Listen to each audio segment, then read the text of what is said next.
جی السلام علیکم ورحمۃ اللہ وبرکاتہ۔ وعلیکم السلام ورحمۃ اللہ وبرکاتہ۔ اور حضرت خیریت؟ جی الحمدللہ، دعا ہے آپ بزرگوں کی اور اللہ کا فضل ہے، الحمدللہ ٹھیک ٹھاک ہوں۔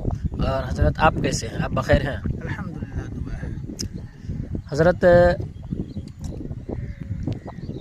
میں آپ سے یہ جاننا چاہتا ہوں کہ وضو میں کتنے فرائض ہیں، کیونکہ دیکھیے آج کل کے ہمارے نوجوان ہیں، نوجوان کیا جو زیادہ عمر کے بھی ہیں، بزرگ بھی ہیں، ان کو بھی یہ معلوم نہیں، بس نماز کا وقت جب قریب ہو جاتا ہے، بالکل جب جماعت کھڑی ہوتی ہے اس وقت آتے ہیں اور جلدی جلدی وضو کر کے نماز میں شامل ہو جاتے ہیں۔ اب اس کا نہ کوہنی صحیح سے، پیشانی صحیح سے، چہرہ نہیں دھلتا، نہیں صحیح سے ہاتھ دھل پاتا ہے، نہ پیر دھل پاتا، مسح کرتا نہیں کرتا، جیسے تیسے وضو نماز میں شامل ہو جاتا ہے۔ تو میں